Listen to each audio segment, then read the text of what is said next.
Oh my goodness, so I am coming from 85 degrees today in Central Florida. It is hot, you guys. I can't even get over it. So hot. So I think Log Home Dad and I are going to go blueberry picking this afternoon. My youngest daughter had said we could go Sunday, but I'm so afraid they're going to run out of blueberries because, you know, the weekend's like really insane.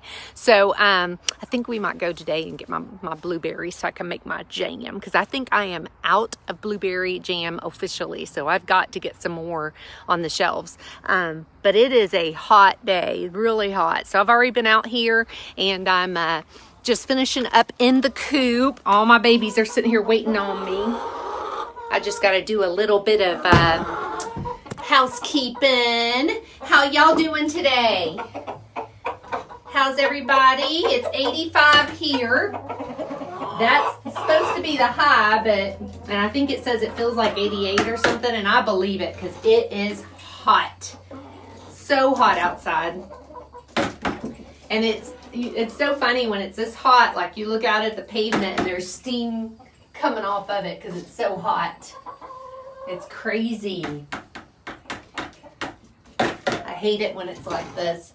We don't have a pool, and we live close to the springs, but our springs are almost always shut down for two reasons. One, either they're so crowded and the lines, I mean, we've been before and the lines have been like backed up, and I'm talking like, you know, down the road, or sometimes they'll even say no more today. And I mean, when they're backed up, it could be an hour or two wait getting in. They gotta wait for people to come out for you to get in. But a lot of times it'll say like closed for today or something like that. Or they're closed because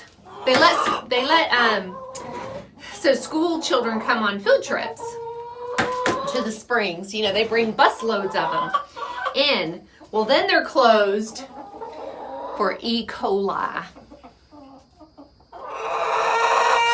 So once they find testing and it tests positive for E. coli, I think it has to be like 4 or 5 days before you can come back in. And during the summer, we have one of them especially. It's like they're always closed for E. coli. Springs, our natural springs, you know, and it's like, why don't they just stop allowing the buses to come in?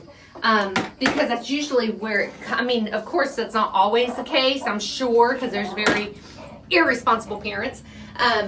But I'm sure a lot of it comes from the buses of school children that come in.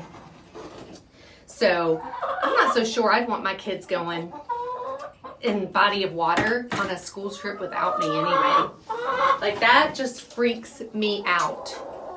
Freaks me out to think that my kids would be in water without me, and if something were to happen, you know, I'm not there to, you know, try to protect them. So I would be that mom that would either my kid couldn't go or I would be a chaperone. So, because I would not want anything happening to my baby. I couldn't imagine getting that phone call. But you know, it's pretty, like so we went to the springs one time, and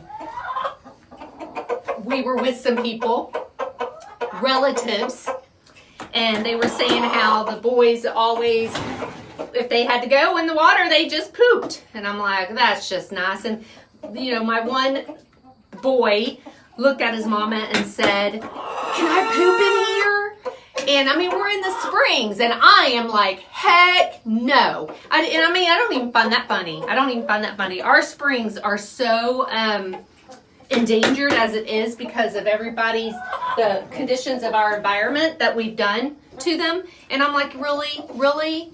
You're that's okay. Like, really? I mean, come on. That's disgusting. And can you imagine swimming in a beautiful natural body of water and poop flying next to you? There's some things I'm passionate about, and that's one of them. And like, even for my kids to think something like that is just, I would just die. I would be mortified. And I wouldn't be laughing like they were.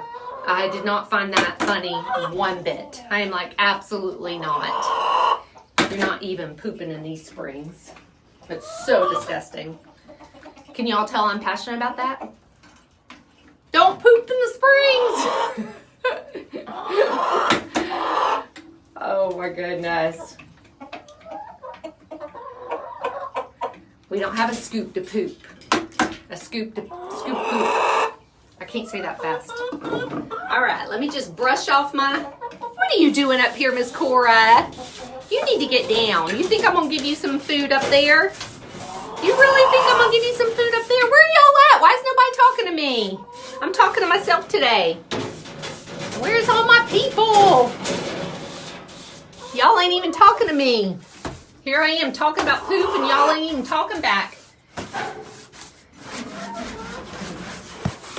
Can y'all see the dust? Chickens are like the worst with dust. Dander. And then of course, you know, they're flying around all the time. So just the dust from inside the coop and stuff. I've got to get out here and do a spring cleaning. I need to do that like super soon. I gotta get Log Home Dad's shop vac and some water and come out here and clean up. All right, let me turn you around. Oh boy, we've got 5 eggs. I always just check these little flappy flaps just to make sure one didn't get stuck there. But isn't it amazing? I love how this rolls down. I don't have to go hunting eggs. Now Miss Anna, because of her pendulous crop, every once in a while she'll lay underneath the board. So it's been off and on. So other than that, I mean, I don't have to go looking for eggs or anything. Every once in a while, there might be one on the board. Like, I think they've accidentally done it. It's like, oh man, that slipped out. That's rare. Like, that's probably only happened 3 times. So, and I'm just getting the dust off of here. If I don't get the dust off, it leaves little marks on my eggs. Not that there's anything wrong with that, but I just don't like the marks. All right. Okay, babies, we're gonna go out. Let me get my poop bucket. That will not be in the springs. Oh my goodness. I know, I can't stand people. I mean, I'm the one too, well, Log Home Dad and I both, when we go to like the Smoky Mountains, because they don't charge us to get in, you know, that was one of the agreements when it was donated to them, that there wouldn't be an entrance fee. Well, then that means there's not as many rangers throughout as there should be either. So we hate it when we go to these beautiful, Miss Rosie! When we go to this beautiful, hey Lisa, hey Angie. We go to these beautiful structures in Cades Cove and stuff, and people have written all over them or carved, or because there's not adequate supervision. There are signs around that says, you know, because it is punishable by like I forget the fine. It's a pretty big fine. But because of that, you know, I don't think it's really cut down any, because there is just writing, graffiti everywhere.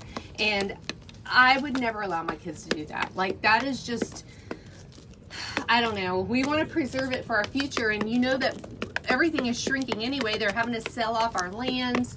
They're having to do all this stuff because they need money. And to go in there and destroy it, and it's just amazing to me. So it drives me crazy. So to do that in our springs, that's one of our last natural habitats, and I just think it's awful. Awful, awful, awful. So, and the whole point of all that was, you know, it's Florida, it's hot, it's nice to be able to go somewhere and cool off. We're in Central Florida, so the shortest it takes us to get to a beach is an hour and a half. So that's, you know, quite a little drive, but we do have springs like 10 minutes away. So to run up to a spring and then be closed because of people basically, you know, pooping in the springs is like, I think it's awful. I think it's just terrible. But such is life nowadays, I guess. I don't know. I think it's awful. I would not let my kids do that though. There are bathrooms. What are you doing? Look at them over here. Corn. These babies love them some corn. Oh my goodness. And this is cooked. So they're going to town on it. And you know, actually the sand is really good for their gut to be able to process on their crop. So that's good even when they get the sand in there. Right, Miss Cora? Right? They need that grit in their crop to help break up stuff. They even need bigger grit too, so that's why I put in like the oyster shells, or we have some granite I put in, and it really, it moves everything around in that crop for them to be able to digest it well, because everything sits in their crop and then it goes down. So the crop is kind of like storage. You know how like a chipmunk stores stuff in his cheeks? That's kind of what the crop does. And when it, like Miss Anna, hers is pendulous, so that means her muscle walls are broken down, so it just hangs. See how hers hangs there? And so hers is very hard to digest. So the more grit she can get, the better, because it keeps it from just hanging there. I mean, like, it's such an annoyance with her. It will eventually kill her. And there's not too awful much we can do about it. We've tried putting the bra on, which did help, but then it makes her red and raw underneath. So I don't know what's worse. So I've kind of left the bra off of her now for probably about 5 weeks so far. The bra's been off of her. And I've not noticed a huge difference as far as the crop sagging or not. So unless it is super, I don't even think it's sagging as much as it was, because it was getting down close to the ground before the bra. So if it starts to do that again, I'll put the bra back on. And that just so it's got to go up around her neck and under her wings, and then tie on her back on each side. So that is a hindrance in itself. But it's not dragging on the ground, so that's good. But that will eventually, that pendulous crop will eventually be her demise, because she can't absorb the nutrients and digest them the way a chicken normally would. And it happens in some chickens. It can be from overeating. It can be hereditary. It can be from, those are really the two things, hereditary and overeating. But it just sits there and it doesn't digest. So if it gets too big, I do force-induce vomiting on her, which helps a lot. And it's awful. Poor little thing. And I can tell when I pick her up if it needs to be, because she will kind of like burp and it'll regurgitate a little bit. So if that's the case, then I go ahead and I soften it up, and we see if we can get her to regurgitate some of it that's in there to relieve some of that pressure. So isn't chicken owning fun, you guys? And that doesn't always happen. That's like a rare condition. Not everybody will experience that. See how she's bald right there from the bra? So I don't like that either. I don't like her having the skin exposed there. So, and she walks funny because of it, because I know it feels funny on her. And so she walks with her feet up really high. But I mean, other than that, she's such a sweet girl. And I think she's so sweet because of everything she's been through, and I've had to handle her so much. She's such a sweetie. But she's I had to, there was twice now that we have separated her and not given her any food for a couple of days to kind of have her crop go down, because it was so heavy. But since we put that bra on her, it has helped her. The crop does not hang as low as it used to. So it's just that now she's kind of raw under there. You know, the feathers are missing, and so that's a downside. But she's such a sweetheart. Like, she would be my hen that I would love to let her be a mommy to littles, because she's got such a sweet temperament. Her and Rose both have the sweetest of the temperaments. And probably my most hands-off one would be Isabel. She's a good girl, but she just does not like to be handled. And then Violet would be my next one, which is this one here. But I mean, she's a sweetie too, but you see how she's like, don't pet me, don't pet me. And Miss Cora, Miss Mary, they're my sweethearts. They let me pet them. Miss Cora is the queen of the coop right here. She is the queen. She's the biggest. She's the most domineering. So she's definitely the queen. It's funny how they all take on personalities. And Miss Rose, she reminds me, she's like the class clown. She's so funny. She's such a sweetie. Like, I love her. She's such a sweetheart. They all my favorite. Even Mr. Mosley. He's crazy. All right, y'all. Well, I'm going to let you go. I'm going to get in here and get a couple things done before my log home daddy gets back so we can go some blueberry picking and see what we can come up with. And hopefully I can make me some jams next week. That's going to be fun. And yeah, so that's kind of it. I hope y'all have an amazing rest of your day, and I hope you have a great start of your weekend. I love you guys. Bye.